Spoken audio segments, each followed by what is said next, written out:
see it your way. No way. Gasoline and propane. More flames. Oh no. No more snowflakes. We can all get along, but there's no stopping. Ay, everybody's wrong, that's the real problem. Ay, they don't want to hear it, but they still talking. Ay, soon enough, we running out of options. Ay, this ain't gonna end till it's in the coffin. Ay, we ain't gonna be friends till we try to squash it. Ay, I don't know how we can make amends or we drop it. Snowflakes melt when it's hot, kid. Y'all are so fake. Oh no. The forecast said that there'd be snowflakes. Whoa. You can make us see it your way. No way. Gasoline and propane. More flames. Oh no. No more snowflakes.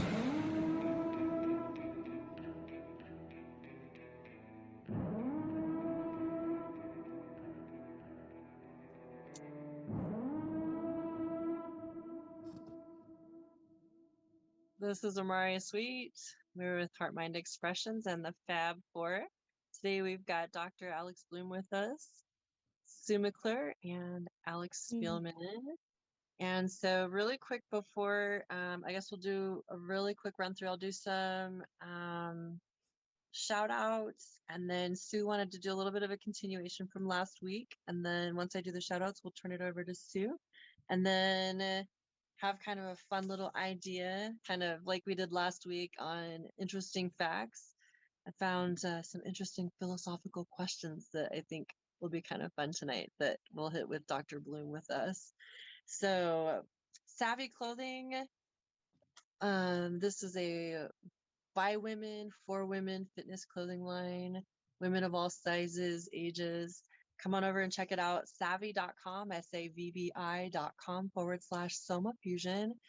I want to give a thank you to iEvolveTV, C4OC Radio Network, as well as the Rev Radio Las Vegas, and of course Soma Fusion. And a shout out really quick for Keith Anthony Blanchett. His computer had blown out, and he's another webcaster. He's got a GoFundMe going, and so something to look forward. I believe that Katie has a link down below for those that want to help with Keith's computer. All right, Sue. Hey, how's everybody doing? Good. Miss you all. It was a whole week. How many hours is a whole week? Can somebody want to look that up? I don't know how many hours that is. I should have looked that up before the show. Damn it, I'm gonna have to do it. I know. How long have we been missing on each other, you know? Spielman always has the awesome ones. Yeah. Minutes, hours. How many? What do you want to do? I don't know. How many minutes has it been? 1 sec. Go ahead. Do your stuff. I'll do this in the Whole week. background. So anyway, we kind of did the whole thing about the crazy laws, and I believe I was the one that read the law about Oregon, I believe, or I said that Oregon, you kind of don't pump your gas. Alex Bloom, brother, do you guys pump your own gas still, or is it still something you guys don't do? So we are one of maybe 2 or 3 states in the country that still, it's illegal for us to pump our own gas. Okay, so it's still in effect. I was right. Yep. I In thought your they face, changed that. That's guys. why I was saying that I thought they changed that.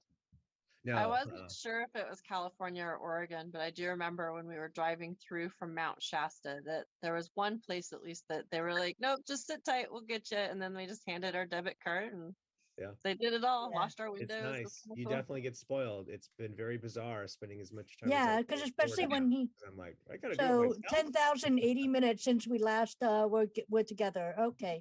Hmm. So yeah, because why was this law in effect, Alex? Do you know?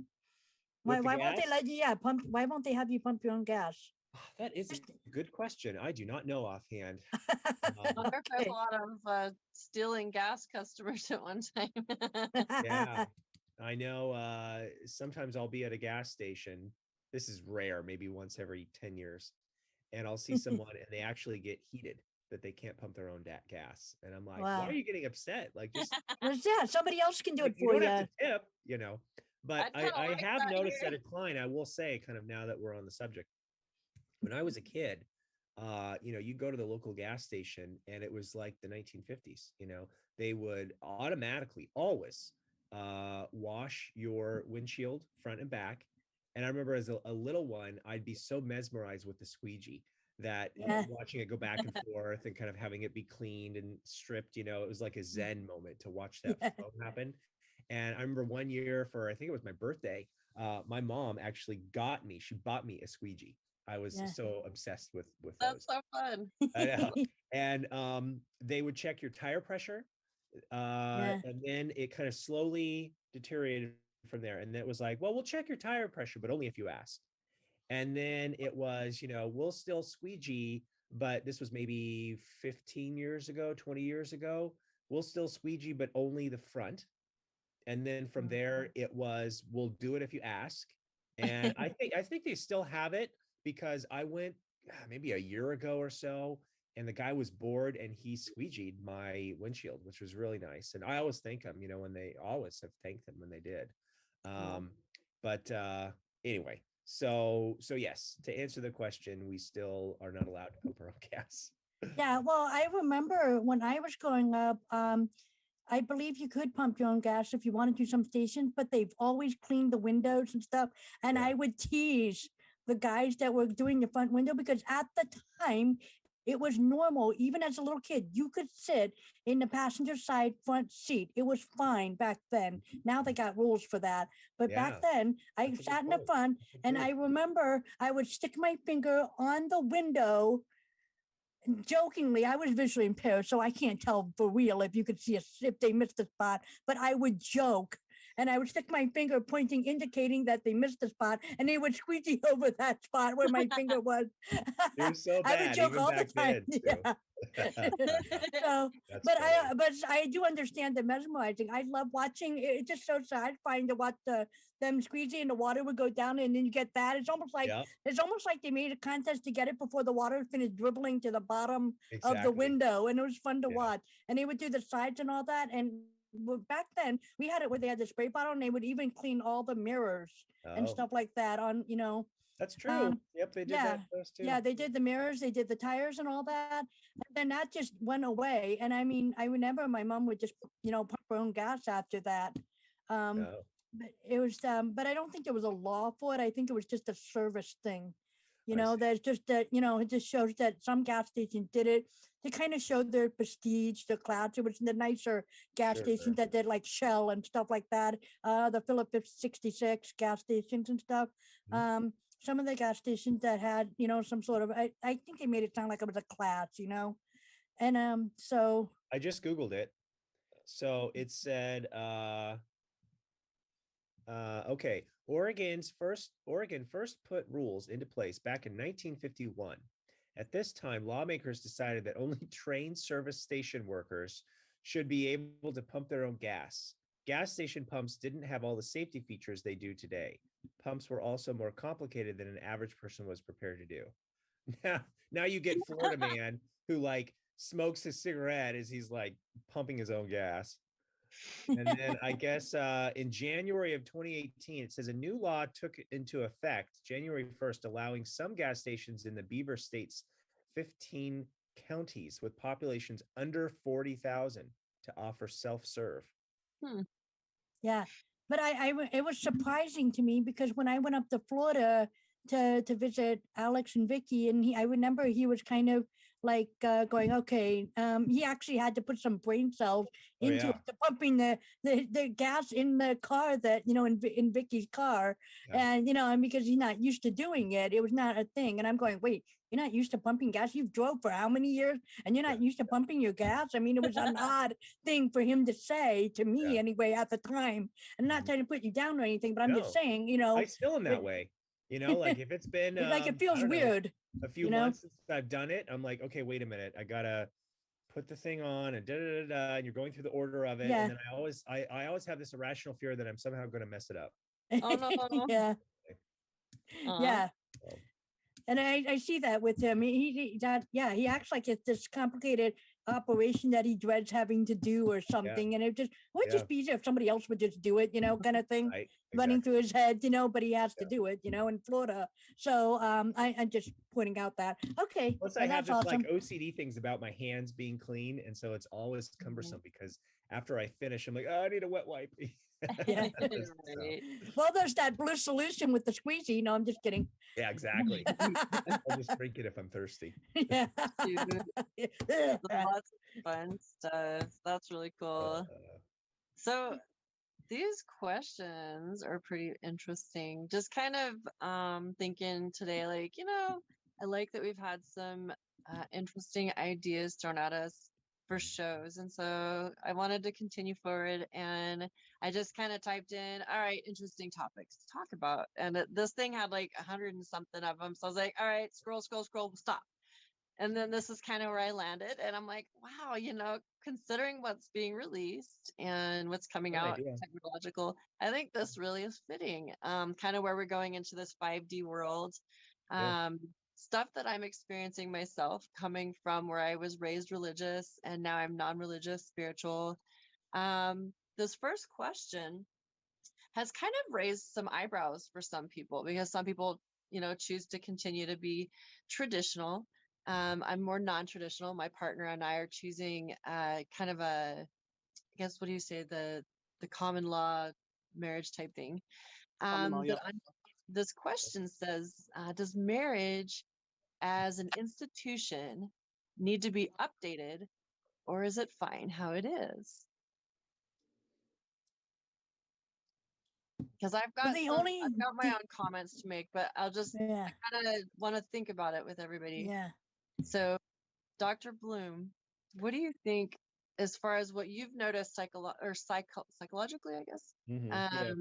What do you notice as far as a trend goes? Well, let's start with giving some definitions, because even the phrasing is kind of vague, right? Like an institution, like a correctional institution. Like, what are we talking about? Marriage as an institution. So I just Googled it. And it says traditional marriage is a social institution with moral obligations. It forms the core of families, promotes social stability, and endures fluctuating emotions notwithstanding.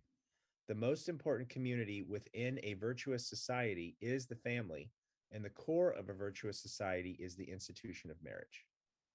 So that's kind of interesting to me. Boy, let's see. Let's start with like a sociological perspective, and then we can kind of zero in from there. When you're looking at having structure in a society so that it functions optimally, you want to have certain standards in place. For example, laws that make stealing illegal, right? That everyone agrees that that's going to be the case. You have a light system put in for traffic so that, excuse me. So that, thank you. God bless you. So that the green, yellow, and red are universally understood for what that means. And that when you come to an intersection, everybody knows to just intuitively stop because it either says so with a sign or there's a light system that you just understand anywhere on the globe what it refers to. He's allergic to traffic, by the way, everybody. Just letting you know. Extremely allergic. Yeah. Worse than shellfish. So, with all of that, I think some standards in terms of just how we function as a society on that level, on a nuts and bolts logistical level, is important. Now, that's from more of like a physical safety point of view. Now let's introduce this idea of, I don't know if you guys are familiar with the book Rules for Radicals. It's Saul Alinsky. Yeah, that's right, Saul Alinsky. So back in the 70s, Hillary Clinton, when she was writing her thesis paper in college, she was obsessed with this guy. And she actually reached out to him, said she was coming into New York or wherever, and wanted to have lunch with him. And she did, and just drooled over him and his ideas. And there's, I think, 15 ideas. I don't remember how many in total, but the gist, yeah, the gist of the book is, if you want to control a societal function, here are some, or any sort of thing, a political party, a movement, whatever, that there are certain rules that you can instill that will create chaos and have you coming out as the victor. So why does the cabal uh, inject into our society nowadays chaos? Because of this understanding, this thesis. So what sort of chaos is being introduced? You don't have to look far nowadays. And I don't say this to be partial from a political party point of view, but you see this predominantly in the Democratic Party, right? So what do you see? You see the party being taken over. It's being corrupted from this mind virus from within, to where these hardcore, again, another buzzword, but important to understand what these all mean, a socialistic agenda, it has crept its way to where if you have a moderate Democrat, this the common word that's being thrown around is woke, right? That you have this woke mentality that is becoming increasingly totalitarian, which is really fascism in disguise. You either believe everything that wokeism says, or else you're a neo-Nazi, racist, all the obics, right? You're homophobic, you're misogynistic, the isms as they call them. So that's kind of one factor. Another factor here, and I'll bring this full circle. Another factor here is you have the squad, right? The four gals that are kind of representing the extreme of what the political party believes. And they have infiltrated themselves in, especially to speak to the younger generation about what sort of rules need to be in place. And you see this no better than during COVID times of having, for example, one of them went on an interview recently, and she was seriously arguing that all prisons should release their inmates because it's racist. So it doesn't matter if they're human traffickers, murderers, drug dealers, you name it, the kind of underbelly of society, that they should be released from prison. So, what have you seen in, and I probably wouldn't have believed this until I started my own journey with kind of understanding Luciferianism and the Babylonian mindset as some sort of renewal that's happening. And you see that playing out like in Hollywood and all these sorts of areas of trying to corrupt any sort of sense of semblance with traditionalism, right? Steve Turley on his YouTube channel talks extensively about this. And it's so fascinating because you see it playing out all the time. It's this traditional viewpoint, which is to some degree what the Republican Party represents. And I don't identify as a Republican or a Democrat. Right. But this traditionalism of, I mean, go back to what conservatives believe. Conservatives means that you are conserving something, that you're wanting to keep some ideals and practices in place. Okay, so what are those? What does that mean? So part of that goes back to the founding documents of our country. You're wanting to keep government small, for example. That's a big one. You're wanting to hold firm to the Constitution. You're wanting to have traditions, values, and norms being maintained. And then you have the Liberal Party, the Democratic Party, which is kind of progressivism, as it's been known for what, since Teddy Roosevelt, if not a little earlier, Well, about reform, progress, etc. Yeah, sorry, go ahead. I was going to say, Teddy Roosevelt brought progressivism, but he was actually Republican. That's right, he was. Yep. Progressivism in our modern sense didn't happen until during FDR with the New Deal. Yep, the New Deal. That's exactly right. Yep. And but that term was around, and then it got kind of morphed into we need reform, we need change, we need to have more workers kind of uniting and coming together. And it started off with a good philosophy, right? Of like, let's kind of have workers projects kind of happen all over the country to stimulate and get us out of the Great Depression. So anyway, with all of that, And you kind of see this interplay going back and forth for a long time in political parties. Of one wants kind of very traditional, little intervention and not much change, and the other party says, no, we need to have kind of pushing the envelope and making change occur. So with all of this is a very kind of long-winded way of saying what sort of traditions, values, and norms do we want to keep as a society, and what sort of ideas do we want to update, change, reform? And so that's the underlying question that's happening in all of Western society right now. Doesn't matter what country we're talking about. It's not just here in the States. Right. And what's happening with this is that there's this corruption coming within the reformation idea of what it means to be reformed, to have reformed ideas. And you see this kind of drip drop through propaganda for decades, right? That you're not cool if you're not edgy, right? Like Michael Jackson, you got to be bad to be good, you know? And if you're traditional, then it's old, it's boring, it's stodgy, it's outdated, it's not okay. And so to some degree, you know, again, there's balance here, right? That you're going for. You don't want to swing the pendulum to either extreme, because you get rigidity on both ends once you start going to those extremes.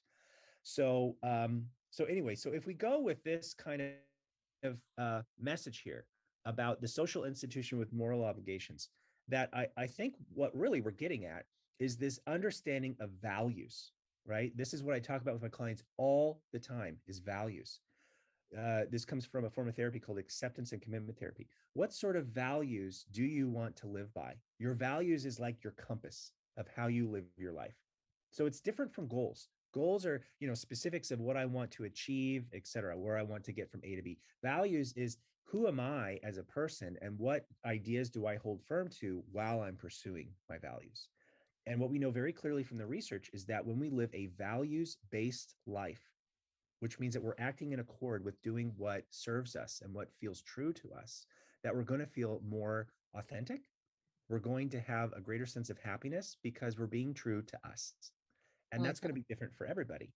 So again, as I kind of wrap up this very long answer, what I would say is that I think it's important that we live in a society where we have enough flexibility, like at least ideally we do in this country. That's the idea of what makes America stand apart, this kind of grand experiment, as the founders called it, to look at this idea of how can we have some understanding of what norms mean to us versus a flexibility for those that wish to have a different lifestyle or place to do that. And that's the idea of a constitutional republic. It's a patch quilt, right?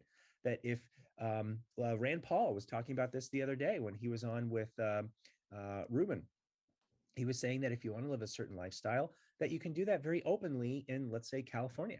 But if you don't want that lifestyle and you prefer to live in a more kind of conservative, quiet area, then you can live in rural Oklahoma or somewhere, you know? And so you can go to different areas that kind of meet those different needs. Or marijuana, which states do you find it legal or illegal to participate in? So what I would say is another word, kind of throw out some more therapy ideas that I use all the time with clients. And it's a very fancy word, but has a practical meaning. And the word is dialectic, which in English just simply means flexible thinking. And as I talk about in the book that I'm finishing up, that we're moving away from thinking 1.0 to thinking 2.0. Thinking 1.0 is where we think very rigidly. It's black or white. It has to be this or that. It's judgmental. I either mess up or I'm perfect, you know? And so this rigidity is holding us back as just a global society because we're not thinking in more flexible ways. So as we download an update and start thinking in a different way, part of that update means that we're allowing, as I phrase it with clients, there's magic in the word and. We're moving away from or thinking to and thinking. So how can we have room, as it applies here, for those that wish to pursue a more traditional lifestyle and understanding and have that still be okay? You know, look at like a freedom with like a religious, from religious persecution, right? Like with Mormons in Utah. You know, that if they want to do that, they have an area where they have the freedom to do that. Awesome, go for it, you know? But at the same time, if you don't want that, it doesn't have to be a rigid rule that you're not allowed to do this, you know? Right.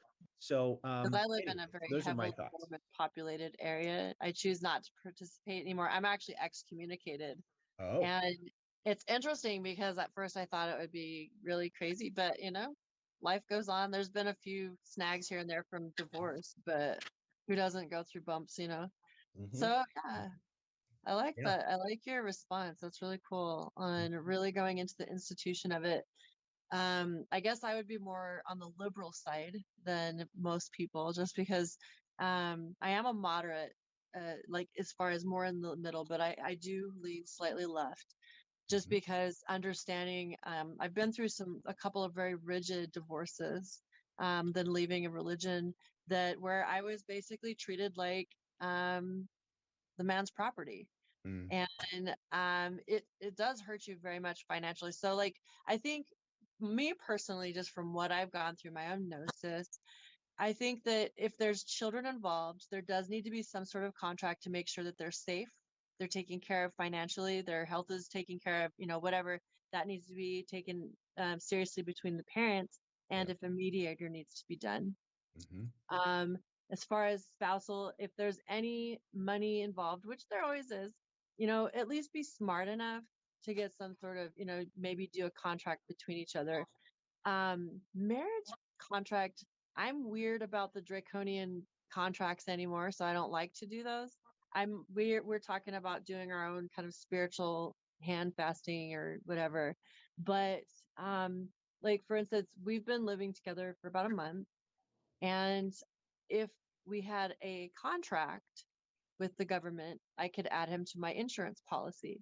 mhm, Yet, because I don't have that contract signed, he's technically my spouse. We live that way. I call him my husband, he calls me my, his wife, mhm, but I can't add him so I think that there needs to be more flexibility in non-traditional partnerships or marriages whenever there are people that are in love that want to be together, whether they're same sex, different sex, whatever orientation, so that they can still live safely as a family and have those options. Like, okay, I want to have insurance for myself and my spouse. I shouldn't have to be like, hey, here's our marriage stuff. I mean, shit, all I have to do is go to the mailbox and say, here's all of his mail that he's getting. mhm, you know, mhm. that should be enough of a proof. Is okay, this person's here. Yeah, you want the insurance. Here's the money that you're going to pay into it. This is your only spouse. Mhm, mhm. Yeah, I actually, if you go back on, when you talk about the institution, whether it needs to be updated, find how it is. So we were talking about I wanted to go back on Alex's, a little bit on how the rules were somewhat written in the older days of, you have to be married, you have to have these marriage contracts and stuff. The thing is, even when Hillary was trying to do her things and her time and stuff back, and even back further, the reason why they said all of these, and this is just from my observation, but the reason why it seems that they put all these rules in place so they can knock it down. They have always built things so that they can knock it down later, Yeah. so that they can deprive. It's an energy that they take. It's kind of like, almost like you give a kid a lollipop and then so you can take it away from him later. It's a mental thing, but that in their programming, they do that to their children. Mhm. When they're growing up, they give them all sorts of wonderful things, and then they take them away deliberately, even for little stuff. And it's a mental thing. And so here they build up society saying a man needs to be together, a woman needs to be together. There's this contract thing. Well, look what they're doing now. They're literally doing the one person household. They constantly is in movies, TV shows, and everything, breaking all of that down. Well, they're the ones that built these rules in the first place about how a marriage in the so-called institution, if you will, they're the ones that built it in the first place, and now they're breaking it down by having a Mhm. one-parent household. They're encouraging one-parent household, or they're encouraging Right. no-parent households where they both have to work and the kid has to be off some daycare center that's run by the government to teach their kids, indoctrinate them to God knows what they put Bingo. in their heads. Bingo. So it's just That's been that. a real struggle So being single parent. No, I mean, luckily right. my kids are So teenagers, thank and God. it's all intentional. It's absolutely all I intentional. So since we have these rules up there about, the marriage and the institution, personally, I think, this is just my opinion, I actually believe that, um I don't think there needs to be a paper trail contract in such a way, like this crazy form to fill out. You go to City Hall, you pay some moolah and, have all of Yeah. that. I think wherever you go, there should just be a little piece of paper, like let's just say, heaven forbid, Amaria, that your husband ends up in some sort of accident where he has to end up in a hospital. There's this little piece of paper, just a tiny piece of paper to fill out of who you are, who he is, and that you guys are together, and that's it. So that you would have a say if heaven forbid you had to pull the plug and decide that or something, you know what I mean? That you would have a say. I think it should be as simple as that. It's the same thing when you go to any place. I believe, in my opinion, there should just be a little piece of paper that basically puts both your names on there, and that you consent that you're together, and that you would have a say on each other. And if the person is coherent enough to say, yes, this person is allowed to have a say if anything happens to me, whether to have surgery or something like that.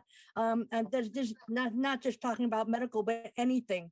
I think it should be like that. That way, anybody that you say, it's the same thing when we were growing up. We would vouch for each other to end up in each other's rooms or hanging out at each other's houses. We would vouch for each other to be in each other's presence. So I just think it should be somewhat that way as, an adult.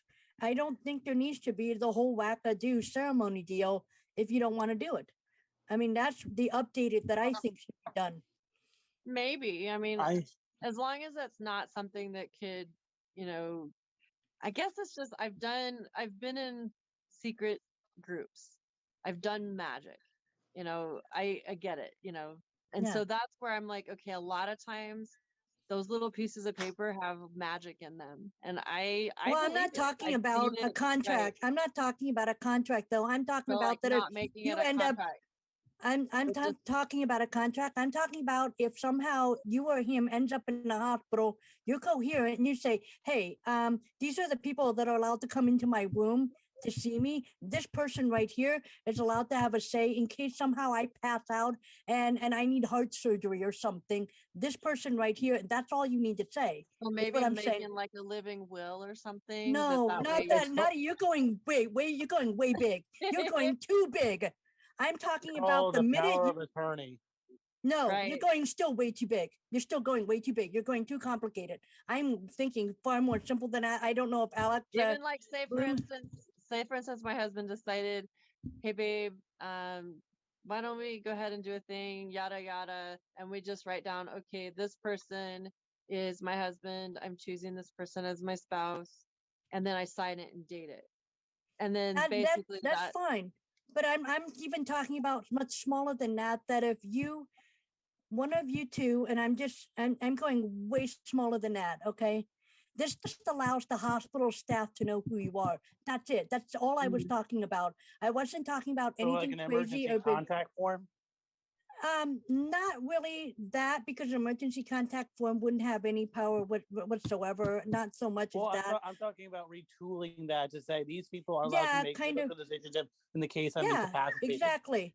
Right. And that's it. That That's all you need to do. And that's that's for anywhere. that lo- It's basically just letting the hospital know right then and there, verbally, your significant other, whoever that is, and it doesn't have to be a significant other. It could just be a friend of a friend. It doesn't matter. The point is, you should be allowed in society to point out who you want to have a say in case anything happens. And it's the same thing with insurance, like on the job.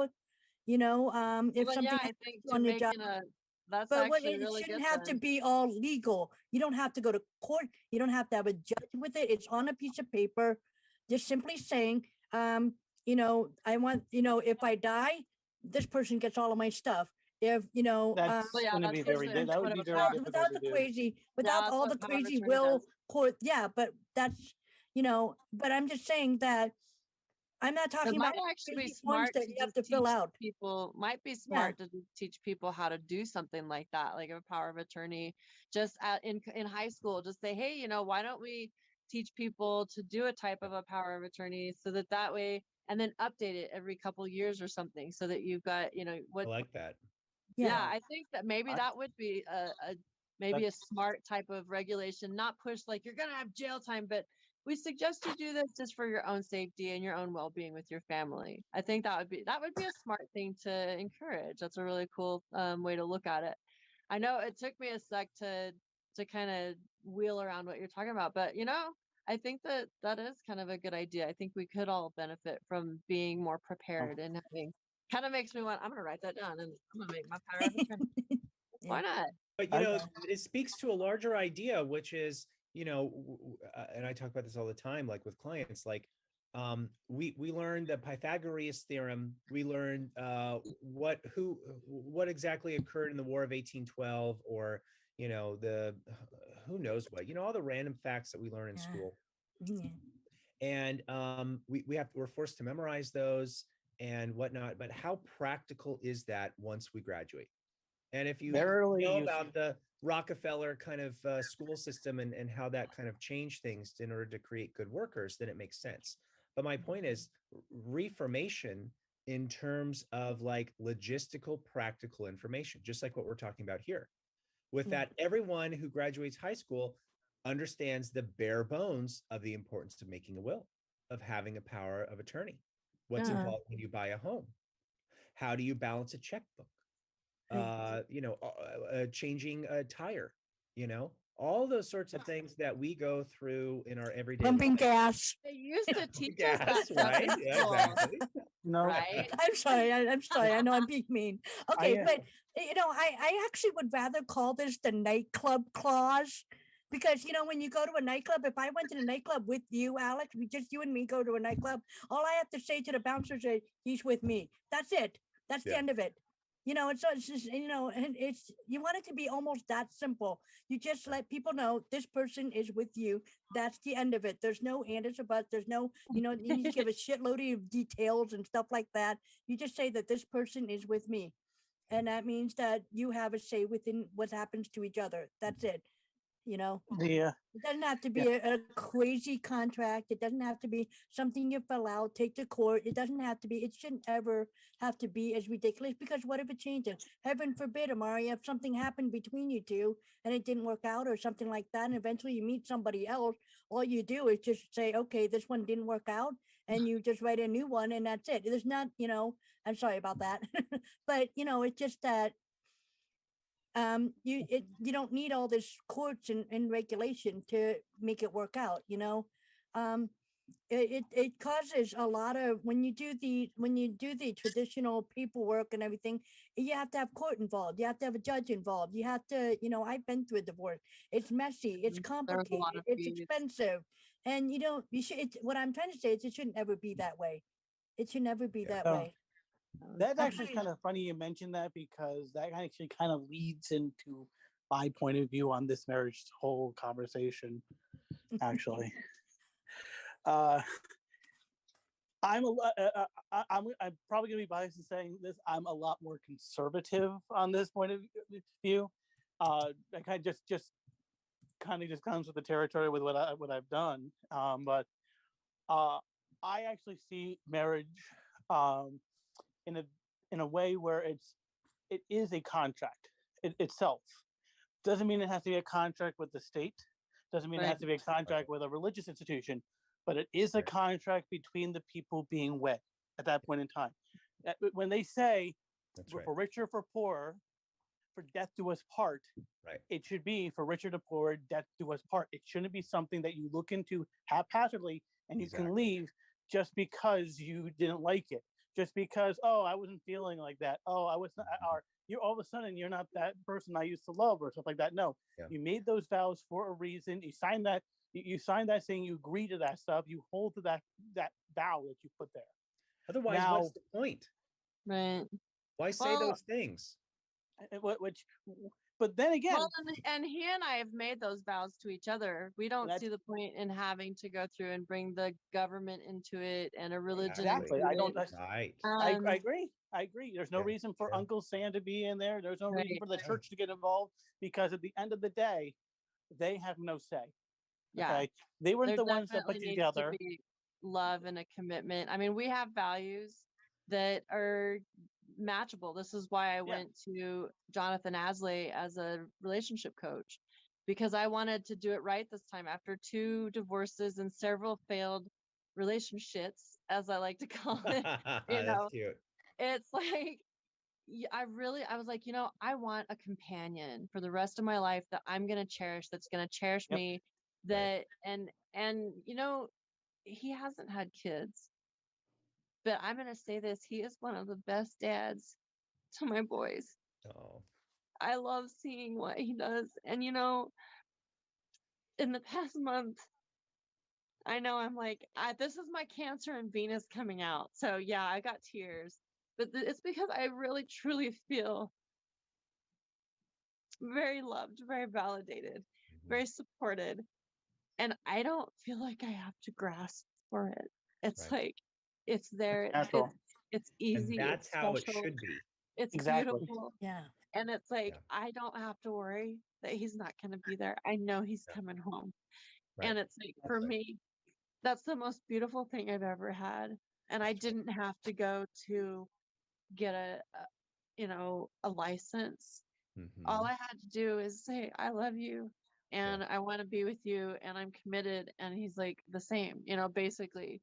Right. And it's like, I think it's where people can be more open on the religious spectrum of it. Because I have been shamed pretty hard by some religious people by it. I've actually been called a whore over it. And, things like that, that's very traumatic to Why? call somebody names like that when, it's none of anybody's business what somebody else, is going to do. But I think it's giving that more open-mindedness, like what you're saying, Alex, on, letting people say, okay, it's not my family.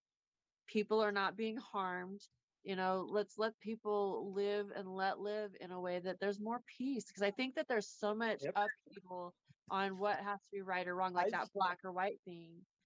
mhm. When we can actually, I think, step back a little bit more with compassionate witness and, you know, just let things flow, I think there would be a lot less of this going on with people being so stressed out in their relationships. There Yeah, is one thing. I think it would actually it would actually be I think of the whole marriage thing is a person's choice. If you want to do the what I call the harder lots of paperwork route, that's fine. Absolutely, I'm all Doesn't for have it. to be. You can. You But don't have to need I paperwork. But okay. but at the same time, all of this is going to be obsolete up to a point because a lot of it was for tax reasons as well, and things like that. A lot of the governmental connection paperwork stuff, and if all these things are going to be leaving our way of society and our system, the whole tax thing with the Nisara Gasara thing, whatever, Which is and so if all that exciting. yeah, if eventually it's actually going to be a whole obsolete thing anyway, in my opinion, from what I understand, if we're not going to be doing the taxes the way we ever Right. used to and things like that, then you don't need You that. don't need You don't taxes. need that, right? You don't need that contract. And if you can have some of the contract like for hospital reason, so then you don't need it for that. I mean, you're basically running out of reasons why you're going to need it. So really, the whole idea is obsolete. And it'll end up being more of just personal, optional, way of I how think you it's want to us do taking things. our power back and Yeah, I standing in our absolutely. power, saying we control our government. The Yep. government needs Yeah, to That's stop right. doing as That's right. much pushing, and we need to be more centered in what can we do with our communities that it's not hurting everybody, because this whole socialism, Yeah. Marxism, we're going to take away everything that you have and disperse it to everybody else. Right. That doesn't work either. Nope. Overworking one group to let another group live off whatever, and that doesn't work either. There needs to be, yeah, maybe there can be things that we could come together, because there are a lot of single families or multi-mixed families that maybe could use some sort of a community thing. And I think this is where that service to humanity thing goes. When everybody, we could pick something like, what do we really like to do? If we have kids, say, what can we do in the community with our kids, or different things like that. Like one of the things that we do with our kiddos, like when we get the chance to, like we've got disc golfing stuff. There's a lot of fun things that that communities can do There's also like the food banks, different things like that, outreaches. But I think if everybody, is encouraged, not forced, it should never be a forced thing. But I think if we encourage a lot, but I mean, that's just another Gabby with me. I'll just. Speaking of all those things, I'm probably going just going to those institutions. I'm probably going to be one of the least conservatives you're probably going to hear, at least at the point when I talk about a lot of these things, because a lot of these things I call myself a conservative of humanity more than I do a political conservative when it comes to a lot of things, because I think a lot of, and not just marriage, but a lot of institutions such as, for example, credit scores or insurance or how medicine is practiced and a whole bunch of different things are taking away from the person's ability to have a say in what's happening in their environment. Right. Once you take away that right that they have, and we're talking about natural rights, inalienable rights, you have at that point deprive them of that that thing which is given to them without any type of exchange. You don't need to give something because it is just there. It is self-evident. It just exists. There's no way to properly explain it because, well, I'm running myself into a circle because that's a paradox right there. But that you can chase your own tail, but well, if I could chase my own tail, but I'd probably be like Bugs Bunny and have a nice big hole that's like 6 feet deep at that point. You'll probably see the char marks in the walls. It kind of goes in actually what our next question is, because then it says at what point is a technologically enhanced human not a human anymore? So that that's the next question. So which I mean, we could like touch on it, like what I was thinking, because it seems like these go pretty deep. Do you guys want to continue and do each one of these separately on another show? Well, I just want to hit this really quickly because I have I kind of wanted to say something about that. I got a very good analogy, and we can kind of bookmark this. So go quickly. Okay. Okay. Do you know the story about replacing the plank on a wooden ship? And you keep on replacing wooden planks on the ship until you replace every single board, every piece of cloth, every single piece of that ship. Okay. Now imagine you had a ship, right? And you did that. You replaced everything on that ship. We're talking every nail, every screw, every board on that ship. Now let's say you have the pile of the used boards and stuff like that, and you reassembled that ship with the original parts right then and there. So now you have two ships, one with all the new parts and one with all the old parts. Which is the original and which one is that ship? Good question. Yeah. Is it the one that you recycled, or was it the one that you repaired? Because they're both the same thing, at least in theory. But I'm leaving that right there because that is the basic. As the basic question is asked. That's going to keep me up all night. Thank you, Alex. I do need to go to bed. Me? Oh, I'm wide awake at this point. No, okay. But that was the reason why I wanted to touch on it a little bit, because when we were talking on the last topic that we were talking about, and I don't know, it's just that a lot of people want to be governed. I just noticed that all over Twitter, people don't want to think for themselves. They just want to do what the almighty big guys in a big chair with a bigger paycheck tells them what to do, because they don't want to be held accountable to what happens if they take the ouchie and something happens, and well, you told me to, well, now they're going to say, well, nobody forced you to take it and stuff. So what I'm saying is that the reason why I'm bringing this up is because I get concerned when people don't want to think for themselves, and now they're starting to let go of their grip a little bit, and people are getting uncomfortable with that. They, they want this, iron clasp around their neck somehow or whatever. And then we have this other group that's in the divide that want the absolute freedom, want absolutely every molecule of our lives being governed by our own selves. We want to decide where we go, what we do, how we do things, how we live, what we eat, what we should eat, and and all that without anybody regulating or saying this is how it's going to be done, because Right. obviously that hasn't worked for a lot of us. Yeah. And people are scared, and that's what I wanted to touch on it, because it's just that I am noticing across the board that the grip is being loosened, people are getting upset, and this is why that when we have this war between the jabbed and unjabbed is going on, and now with the whole thing with the truckers that is going on, there's people speaking against the truckers, and there's a group of people speaking for it. And so because we're watching the grip get loosened, and it's threatening uh, people's thoughts on saying, well, now it's up to us to decide what to do. And it's when they take the regulation about the mask off, for example, they say, well, you can decide to wear it or you can decide not to. We're just taking the regulation off. You still want to wear it? Up to you, and that scares people. It does. It scares people. And this is a very old argument, Sue.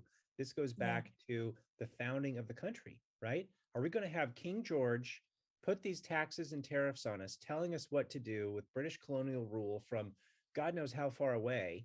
Or are we going to stand up and say, no, we want to be our own sovereign beings. We want to create a country where there's freedom for people to do what they want.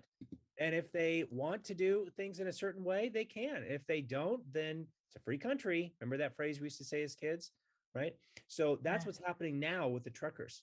And that's why the truther in me is starting to come back alive lately, because this is happening all over the world, you guys, like literally Yeah. at this That moment. is so cool. It's starting in Australia now. It started in Austria, I think yesterday or the day before. It's now starting to rise up in Italy. It's already started in France. Yeah. In France, this is like the second wave after the Yellow Vest movement and whatnot. And Germany is thinking about doing something like this. They're already starting it in the States. That there's a lot of talk that by Sunday, it's going to go to the Super Bowl, and by March 1st for the State of the Union, it's going to make it to DC. When by the time Biden gives his speech. So what's happening here? This goes back to the 17 movement. What's happening is that one of the phrases they said is trust humanity, and that all you needed was a little push. That you fell asleep. You fell asleep. You forgot the founding principles of what this country was based on what democracies are based on, which is that you are in charge. You are in charge. You're in charge of your life. You're in charge of your country.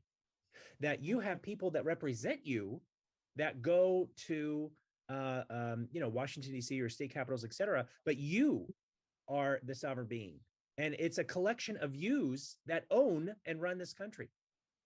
And the arrow has gotten switched. And that's what we're really speaking about here with the institution of marriage, that the arrow has gotten switched. We have fallen asleep at the wheel, you see, and we've allowed corruption to weasel its way in to the point that the arrow's been turned of they tell us what to think, do, feel, and behave. Right. And that's like what Sue was saying, of like, well, we just got to be a good sheep, just got to go along with whatever they tell us to do, because that's what we're used to doing. And this is why they say, I think it was Alex, you're gonna have to correct me here, but someone had said something about liberty is like a tree that needs to be pruned every generation. Who said that? Oh, I think that was Benjamin Franklin. Was it Franklin? The tree of justice needs to be pruned with the blood of patriots. That's it. There you Blood go. of traitors, something like that. Right. So the point is, every generation you're having people reunite themselves. Here's another example of like, could we take vows toward our country? Right. Yeah. Kind of like when you have an oath. Jefferson. Right? Sorry, Jefferson. To uphold the Constitution. Right. Part of that means what this is why when you take an oath, this is what was so radical. You're not taking an oath to a king. You're not taking an oath to a monarchy. You're taking an oath to an idea that's written down on paper that transcends a specific person or ranked power structure. you know? And so we have forgotten that. So how do we work with this? We have to change the direction of the arrow, which we are, back to how it once was. So for I have a personal example of this. You know, as Victoria and I are looking at getting married, that when you apply for your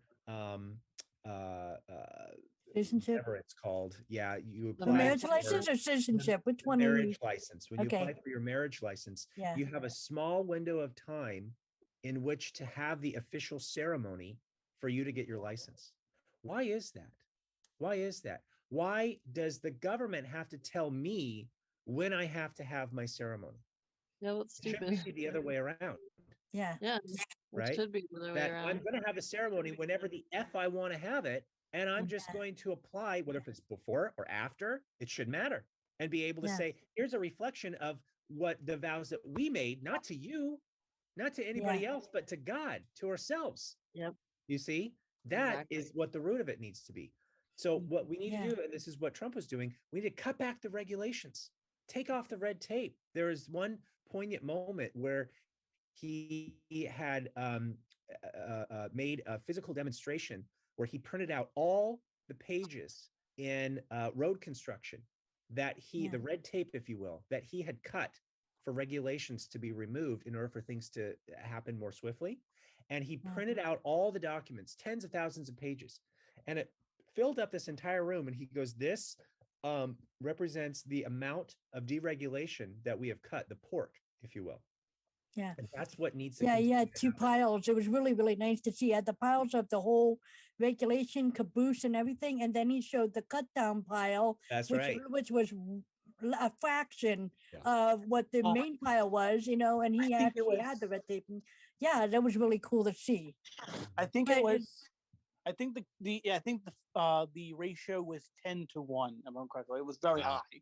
Yeah. It was they cut 10 regulations for every one they knew they need to know in order to tie up loose ends for certain things. But yeah, And I mean, I understand some regulations, but gosh, they know how to make everything complicated. And more Yeah. complicated than it ever needs to be, you know. And we have to bring back certain things that, like Oh, the I'm Pledge sorry. of Allegiance.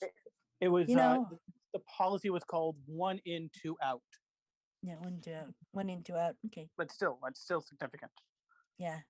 So we have to bring back like the Pledge of Allegiance. Yeah, You know, we have to Agreed. allow God to be wherever we are comfortable letting God to be in, and not, regulate him out. I remember, I believe I was in high school or something like that. I think I was at high school or in college. I don't remember, but I remember having my Bible out, and I was just, reading some verses and stuff. I think it was, sometimes I need to read them just to calm my nerves or recenter myself or whatever back then. I remember I had somebody come up to me, and one of the teachers or something, and they said, "Put that away. You have no place to have that here. You can do that on your own personal time." And I'm like, wait a minute, we're in America, freedom of religion, and Yeah. I mean, I remember that I was told to put my Bible away, that I had no place to have that in school. How old were you, Sue, when that happened? Oh God, I graduated in high school at 94, so I don't know. Sometime in the 80s? Yeah, I didn't go to school at the regular time that everyone else did. I was actually behind on the age range and everything. Let's see, probably 18. Yeah. 18, 19, somewhere around there. Crazy know, that right- even right at back the then beginning they of- were saying that, huh? Yeah, right at the beginning of 18, I believe. So it's just yeah, it was just It's death how by it's 1,000 cuts. yeah, and I slow think that was drip. around the time that it was started that. And the thing is, they have all these ways they build, like I said a few moments ago, that they build things up so that they can kick it down later. Yeah. And it's just that, the Pledge of Allegiance, I never thought I'd see the day where that's not allowed in the school so easily anymore. Yeah. I never thought I would see the day that, that we would have all these regulations and how the classroom is being run. When Yeah. I was growing up, they just basically taught us how to read and write, science and whatever else. It may have been indoctrinated, but they at least taught us those things. The political stuff was pretty much left out. The only thing that we got to see was, I remember we saw President Clinton at the time doing his speeches and things like that. I remember whenever there was an inauguration, everything would stop in schools and the inauguration was on in every single classroom and stuff like that when we get a new president, stuff like that. But other than that, pretty much the political stuff was out. The only thing we did was learn our history of what happened, between different time periods. But other than that, that was it. Now they're putting all kinds of crazy stuff in that has no business of being in school whatsoever. Yeah. Critical race And- theory. That's actually kind of funny because I'm actually going to be potentially running for school board this year. Oh, good. Yay.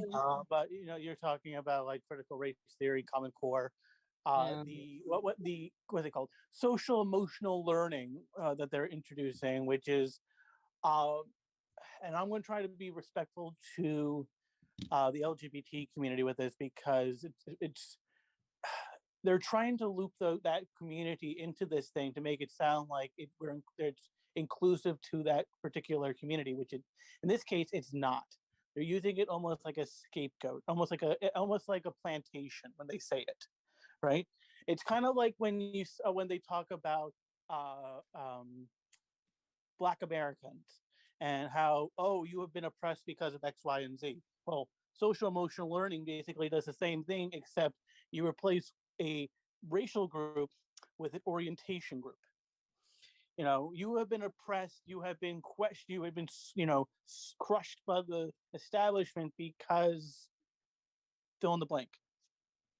When you always had, at the end of the day, you've always had that right to be who you wanted to be whenever. Doesn't mean doesn't mean everyone's going to like it, and doesn't mean you have to do it in the middle of the public. But what happens in your private life, in your own privacy, is just you. That's not my business.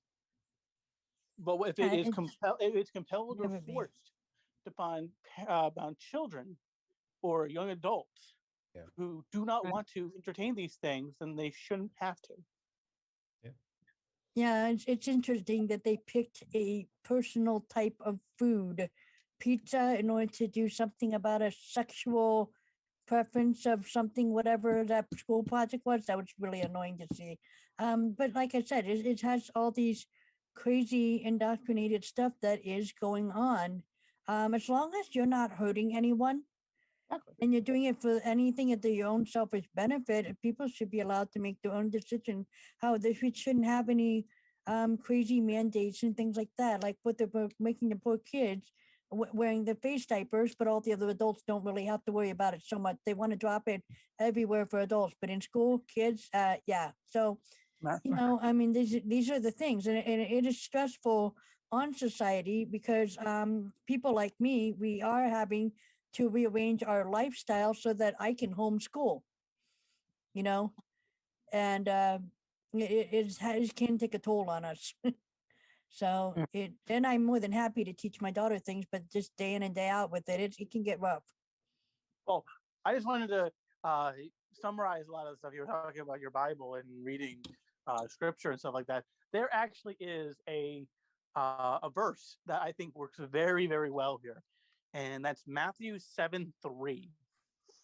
And what that says is, and I'm going to paraphrase, why are you looking and trying to wipe the speck of dust and wood out of my eye when you have a plank in your own? Basically, you're saying, why are you concerned about me when you are just as guilty of this, if not more? Yeah. You're being a hypocrite. Pot kettle black.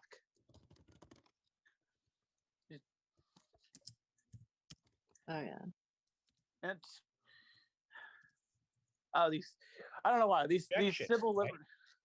What's that? It's projection. Yeah, it's projection to the extreme.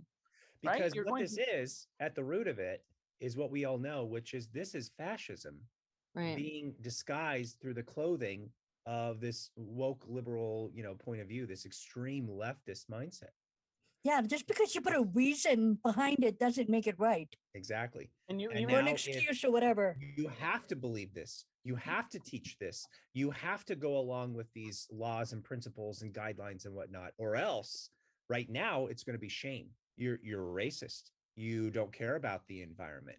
You are fill in the blank kind of ism. Okay. But this is why Jordan Peterson was talking about in Canada with the gender pronouns and not making it a law, because on the surface it looks, somewhat logical, like, okay, well, we want everyone to be kind toward other people and not be disrespectful. But once you turn into a law, now you are infringing upon free speech, you see, because the law says, no, you have to say these certain words. Well, it's the same thing. You have to abide by these certain guidelines. You have to do this. You have to do that. We can have, there's a large decree between guidelines and laws. And in the middle here is what we've all been experiencing, which is a mandate, right? This kind of middle ground, blurry scenario. And it's like in Portland, they just voted to have masks be permanently worn in the school systems. But the rationale was, well, we are just lazy and we don't want to continue applying for the emergency authorization all the time. So we're just going to make it a permanent law, but we can reverse it at any time, So Yeah. they're going like that, and people go along with it. My mom watches it and she's like, oh, it makes sense. I'm just like, oh my God, because it's what the conditioning that the CIA said from the 80s. If we can get to a point that the average person believes what's on the program on your tell lie vision, and whatever the Mockingbird media says is true, they don't question it. They're like, oh, okay, well, that's the news. That's the latest. The talking head of the anchor read off the prompter, and so I've got to believe it now. And then they said, then our message is complete because we've got full brainwashing, right? Why do you think in Nazi Germany, they were giving away for almost practically nothing radios so that every house had a radio? Why is that? You've got to connect the short term with the long term. The short term is so that everyone could have the little bug in their ear to listen to the state-fed propaganda. So it's about waking up, and this is what's happening. You have to take this to an extreme. Yeah, and you have to be careful when something is repeated to death. Right. There's got to be something wrong. Right now, they keep repeating the word insurrection. Yep. Just been, like oh my January gosh. 6th, same thing. Yeah, insurrection. Exactly. Insurrection. This is a threat to our democracy. That's what I'm talking about. Yeah, over and over again, and it's like, Yeah. So it gets to a point where this is called devolution, where this is where in my opinion, I still think the white hats are in control from behind the scenes. I absolutely do.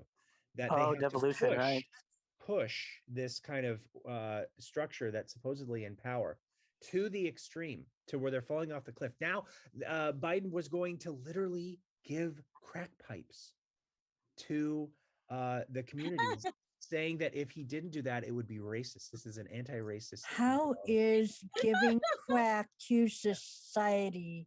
Yeah. Literally giving crack helping. How is that helping society? Because I will tell you back then I had a theory. When I was a little child. I actually had a theory of how downhill our society was, because one day I was outside. I was actually walking to school, and I noticed the potholes in the street and the cracks in the sidewalk is what they call it. Pothole in the street, cracks in the sidewalk. Y'all already were messed up back then. We're naming it that. Yeah. So. Well, I think the last thing I wanted to hit real quickly was another thing that has to do, and this last thing I wanted to talk about when it came to the marriage conversation, is how hookup culture has become a commonplace thing. Right. Yeah. Courtship does not work as it was traditionally meant. Exactly. It was meant for first of all, it was meant for procreation, and secondly, it was for the protection of resources, right? Back then, you couldn't go to your local supermarket, you couldn't go to the local mechanic because they weren't there.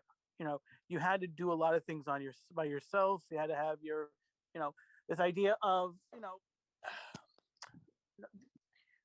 of providing for yourself. Nowadays, you could go on Tinder or Snapchat or who knows what other apps you want to use, and say, "Hey, do you want to have relations? Do you want to sleep together?" Right. And you could be there in 5 minutes. Yeah. That was such a taboo for such a long time.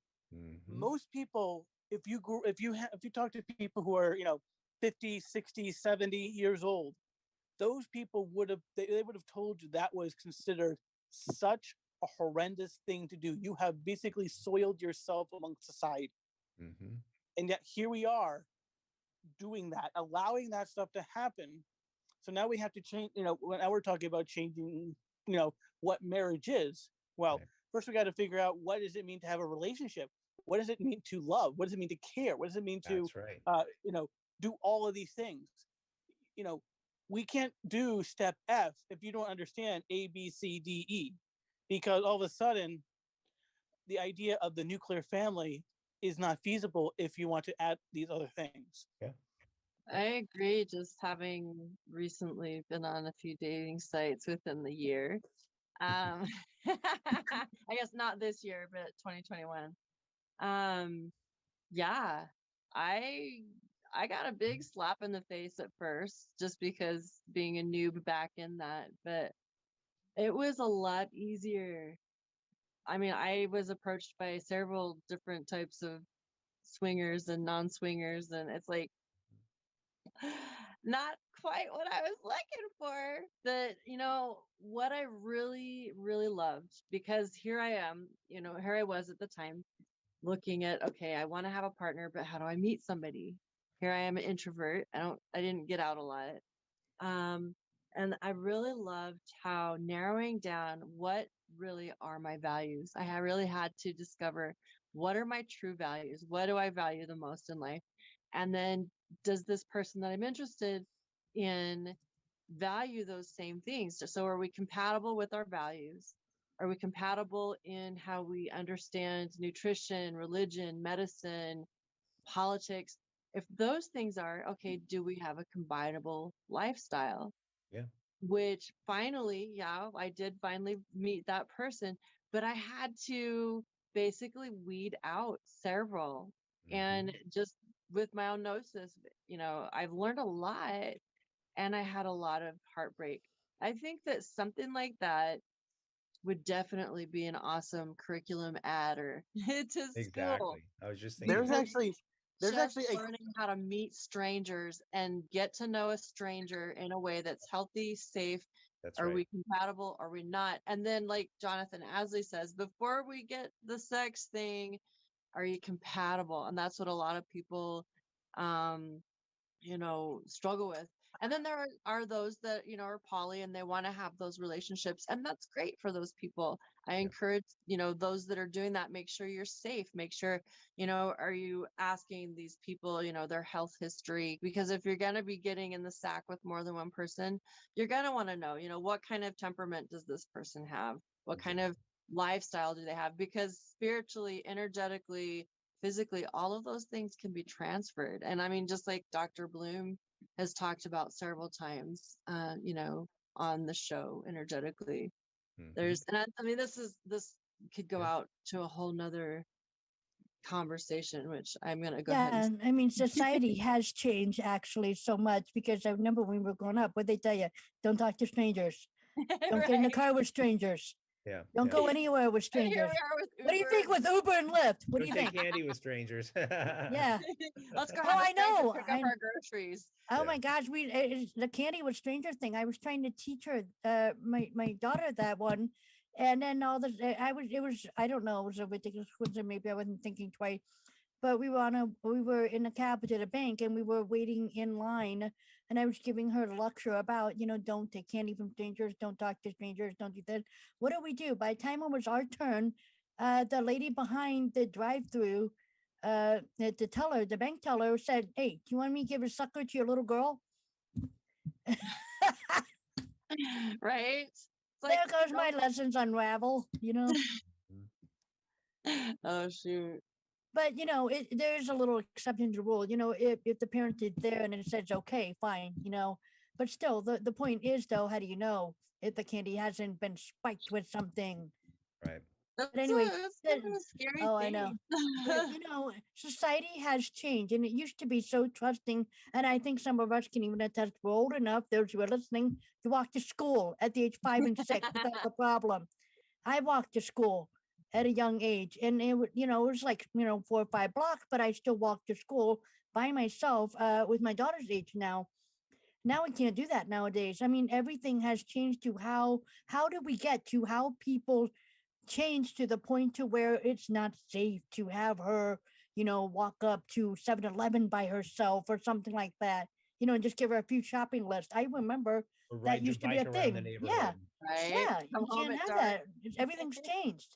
Yep. So did some sort of energy in society, did something happen from the big guy in society with the energy that has changed, that has gotten us to that point to where we don't feel comfortable letting our kids, be outside by themselves? You see how everything changed? The structure was built up and then it gets crashed down, as I Higgs, was talking about a few moments ago. Higgs boson. It's probably Higgs boson. It's very Oh no, simple. you don't know. It's about division, right? At the end of the day, that's what it's about.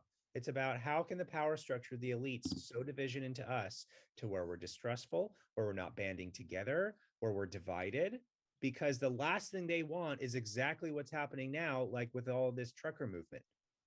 Did you see Trudeau's response to it the other day? His eyes were darting, as he was talking, like he is petrified about what's happening because he is in the forefront here. He has weaseled himself into this corner by falsely painting this fringe minority of people who the latest. Yeah, and then they need an army to stop the truckers with fringe. You don't need an army. I know. There's literally over 100,000 trucks and growing just in Ottawa. Okay. And then if you read the reports, there's no crime anymore. It's gone down like 90%. The homeless are fed and sheltered. There's free food for everybody. They're now giving homage to statues and putting wreaths and flowers next to them every day. They're having open debates about discussions at all levels of politics to talk about the Rona and health factors related to that, et cetera. But my point is that's us banding together. That's us reawakening. That's what this whole movement is about, to saying like, no, wait a minute. There are a hell of a lot more of us than there are of you. Exactly. And we, and they need us more than we need them. Yes. You got to remember that. People have to remember Their greatest that now. fear is public awakening. Yeah. This is amazing. I'm loving it.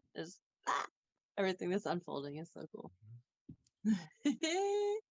Well, guys, this has been a really awesome discussion. I'm excited to continue forward next week on our questions. And what do you guys think? Do you think maybe kind of picking out of the hat something deep to discuss like this each week? I like this. I think it turned out really well. It was kind of one of those rabbit out of the hat things, but it works. So you guys, we'll just get a tumbler and kind of, spin around, take our hand in, draw it out, Well, I appreciate you, Dr. Bloom, for being here. I know that your schedule is extremely busy, so thank you so much for being here. I hope you can continue it's easier when I'm in Portland to do this with the time zone, but I love to come on when I can. Aw, we totally appreciate you. And of course, Sue and AlexSpielman, thank you so much, guys. Thank you, Katie, for airing us, and for everybody that's a part of getting our voice out there. You guys are amazing. Love you so much. That's a lot. Thank you. Bye. Ta-ta.